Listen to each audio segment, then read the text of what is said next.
다 함께 사도신경 하심으로 10월 6일 에바다 교회 오늘을 여는 말씀, 화요일 오늘을 여는 말씀 시작하도록 하겠습니다. 나는 전능하신 아버지 하나님 천지의 창조주를 믿습니다. 나는 그의 유일하신 아들 우리 주 예수 그리스도를 믿습니다. 그는 성령으로 잉태되어 동정녀 마리아에게서 나시고 본디오 빌라도에게 고난을 받아 십자가에 못 박혀 죽으시고 장사된 지 사흘 만에 죽은 자 가운데서 다시 살아나셨으며 하늘에 오르시어 전능하신 아버지 하나님 우편에 앉아 계시다가 거기로부터 살아있는 자와 죽은 자를 심판하러 오십니다. 나는 성령을 믿으며 거룩한 공교회와 성도의 교제와 죄를 용서받는 것과 몸의 부활과 영생을 믿습니다. 아멘. 하나님께서 오늘 우리에게 주신 말씀은 디모데전서 1장 12절에서 20절까지의 말씀입니다. 신약성경 337페이지 디모데전서 1장 12절에서 20절까지의 말씀입니다.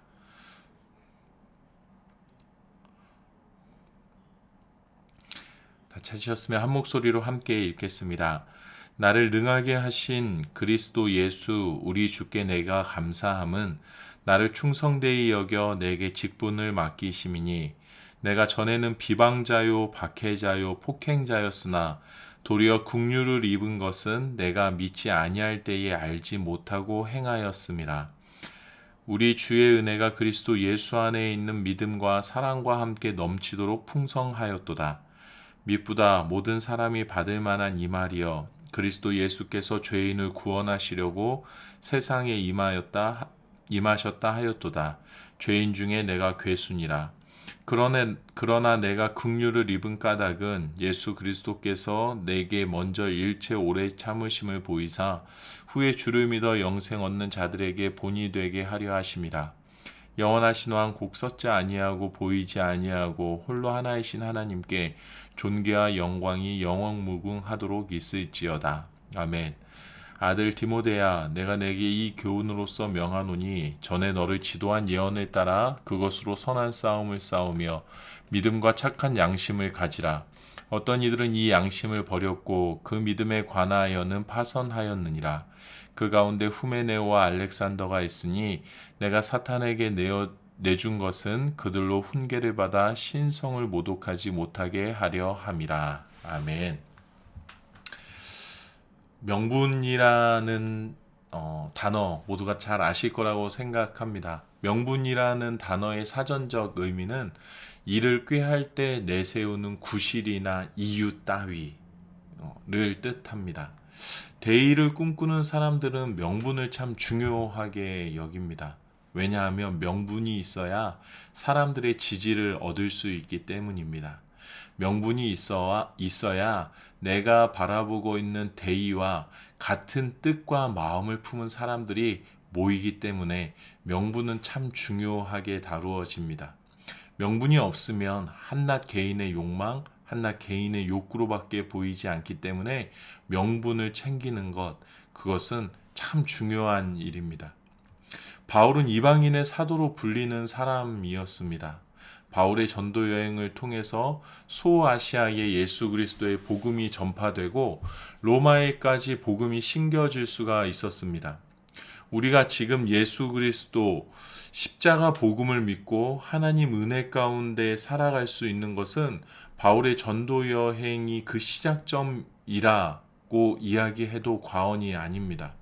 바울이 세운 교회들을 통해서 복음이 세계 곳곳으로 흘러가기 시작했기 때문에 지금 우리에게까지도 전해진 것입니다.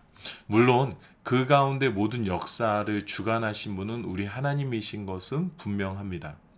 그런데 바울이 이 감당한 사역에 비하면 예수 그리스도 십자가의 복음을 전 세계로 흘려보내는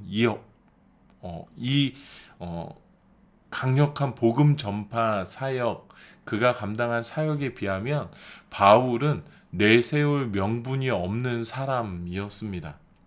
예수님을 주로 고백하는 이들을 잡아서 죽이는 데에 가장 앞장섰던 사람이 바로 젊은 사울 자신이었습니다.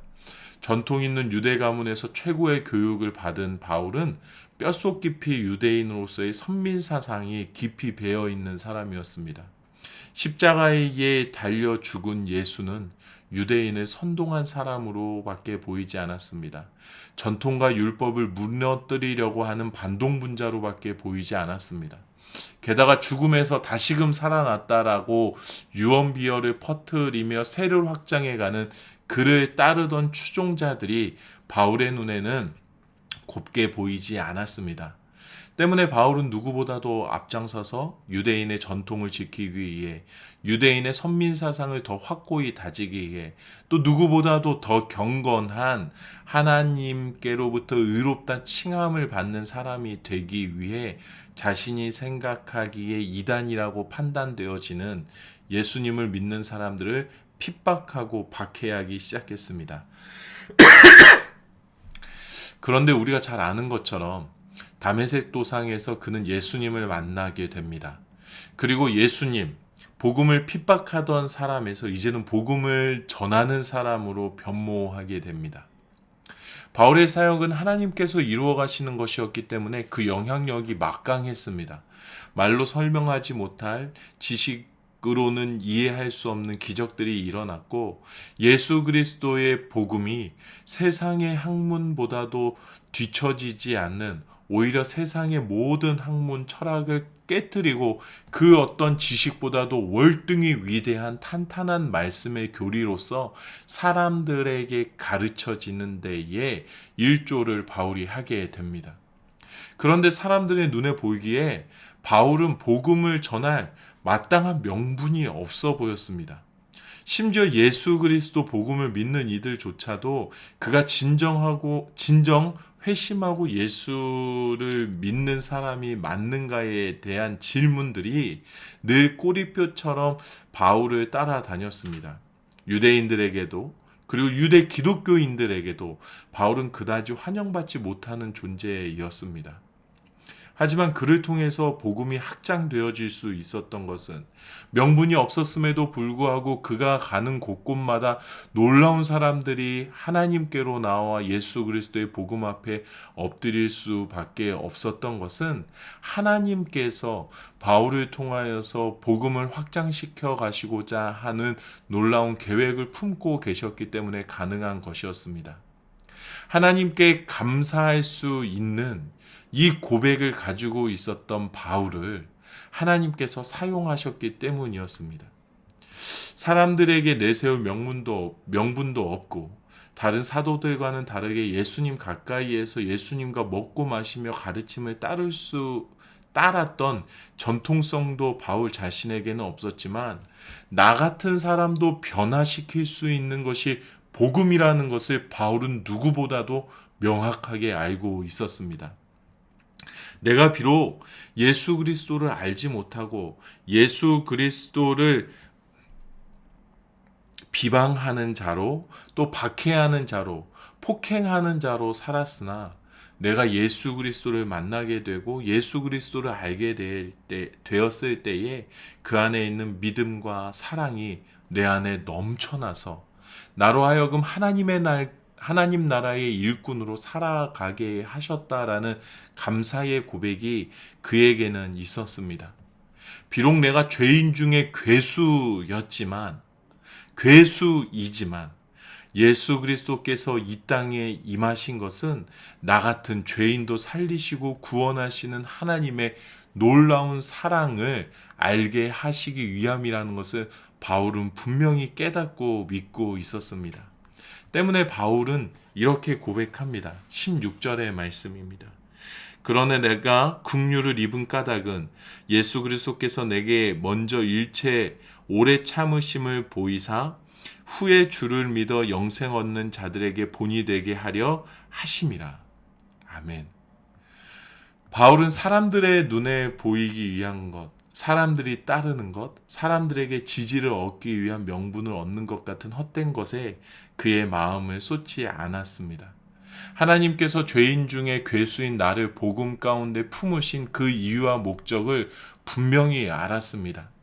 그것은 나 같은 것이 어떻게 예수를 믿냐고 믿고 싶어도 내가 살아온 지난 날들을 돌아볼 때 나는 그런 자격을 가질 수가 없다라고 스스로 여기는 이들에게 복음의 능력이 무엇인지 하나님의 사랑과 은혜의 크심이 어떠한지를 본으로 보이시기 위함이라는 것을 분명히 알고 있었습니다.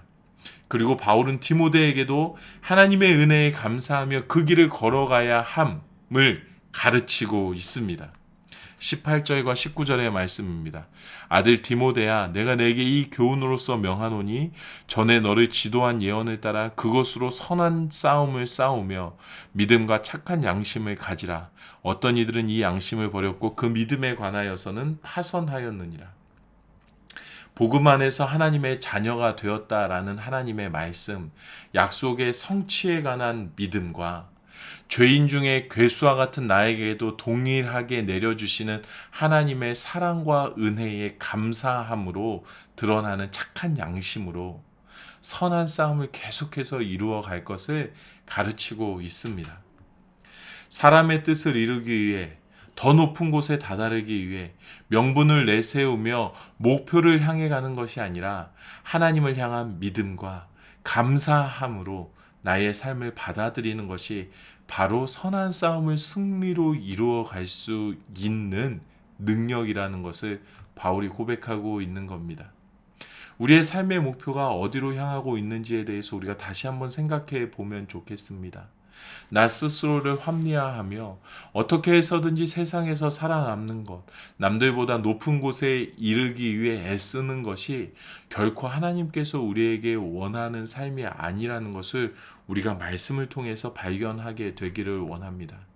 자격 없는 나를 하나님의 자녀 삼아주신 하나님의 그 크신 사랑과 은혜, 나를 통해서 하나님의 계심을 드러내고 증거하시고자 하시는 하나님의 일하심의 역사, 나 같은 존재를 전 우주보다도 더 귀하게 여기시는 하나님의 끊임없는 돌보심 가운데 내가 진정으로 머물고 있는지, 진정으로 감사하고 있는지, 그 은혜를 무엇보다도 감사하게 여기며 하나님의 나라를 위하여 살아가고 있는지에 대해서 우리가 다시 한번 돌아보면 좋겠습니다. 사람들이, 세상이 나에게 아무런 의미가 없다고 해도 하나님께서 이미 나를 하나님을 알게 하셨다라는 것 자체가 이 세상 속에서 하나님의 나라를 열어가시는 하나님의 일하심의 증거라는 것을 잊지 않기를 원합니다. 여러분, 오늘도 믿음과 선한 양심으로 믿음의 선한 싸움의 여정을 승리하시는 하루를 살아내기를 원합니다. 우리가 나 같은 존재도 살게 하시는 하나님의 은혜를 고백하게 될 때에 하나님께서 우리를 통하여서 이루어내시는 하나님 나라가 내 삶의 주변에 더욱더 곤고하게 확장되어져 가고 더 선명하게 드러나게 될 줄로 믿습니다. 바울이 고백하는 것처럼 죄인 중에 내가 괴수다. 하지만 내가 감사함으로 이 고백을, 이 은혜를 고백합니다. 내가 믿음과 창숙한 양심을 가지고 오늘도 하나님 앞에서 부끄러움 없이 살아가겠습니다. 라는 고백을 이루어가는 우리 모든 에바다의 성도님들이 되시기를 우리 주님의 이름으로 축복합니다. 이 시간에 우리 함께 기도하도록 하겠습니다. 주신 말씀 생각하면서 이렇게 기도하면 좋겠습니다. 하나님, 눈앞에 보여지는 것들로 나의 삶을 판단하지 않게 해주십시오. 눈앞에 보여지는 것들로 내가 하나님의 손에 어떻게 쓰여지고 있는지에 대하여서 판단하지 않게 해주십시오. 바울이 고백한 것처럼 하나님께서 나 같은 존재도, 나 같은 사람도 그의 사랑과 은혜로 덮으셨다라는 것에 진심으로 감사할 수 있게 해주십시오. 그래서 이 감사로 하나님을 더욱더 신뢰할 수 있게 해주시고, 이 감사함으로 하나님 앞에서 더욱더 성실하게 착한 양심을 가지고 살아갈 수 있게 해주십시오. 그래서 내 삶 가운데 하나님의 나라를 아름답게 이루어가는 그러한 은혜의 삶을 살아낼 수 있게 해주십시오. 믿음과 착한 양심이 내 삶을 더욱더 단단하게 지탱해 나가는 하나님의 은혜로 내 삶에 임하게 해주십시오. 라고 우리 이 시간에 함께 기도하면 좋겠습니다. 또 함께 기도할 것은 온 세상 전 세계에 나가 계신 우리 주님의 복음을 들고 나가 계신 선교사님들을 위하여서 우리가 함께 기도하면 좋겠습니다. 참 어려운 상황 가운데에도 주님께서 주신 복음이 있기 때문에 그 복음의 능력을 붙들고 나가 있는 선교사님들이십니다. 하나님께서 그들의 삶을 지켜주시고 가정을 지켜주시고 자녀들을 돌보아 주시고 사역을 지켜주셔서 어느 곳에 머물러 있든지 어떠한 사역을 감당하든지 바울과 같이 하나님께서 그들을 사용하여 주셔서 복음이 세상 곳곳에 흘러가는 역사가 일어나게 해주십시오라고 기도하면 좋겠습니다.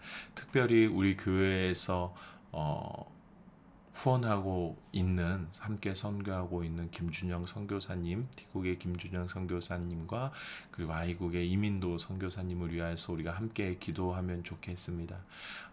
하나님께서 그들의 사역을 붙들어 주시고 가정을 지켜주시고 아이들을 지켜주시고 또 모든 삶을 주관하여 주시고 사역을 주관하여 주셔서 하나님께서 이루시고자 하는 이들이 그 사역의 현장에 이루어질 수 있기를, 또 우리가 최선을 다해 기도로 동역하고 물질로 후원함을 통하여서 함께 하나님 나라를 세워가는 일에 마음을 모아갈 수 있기를 위하여서 우리가 함께 기도하도록 하겠습니다.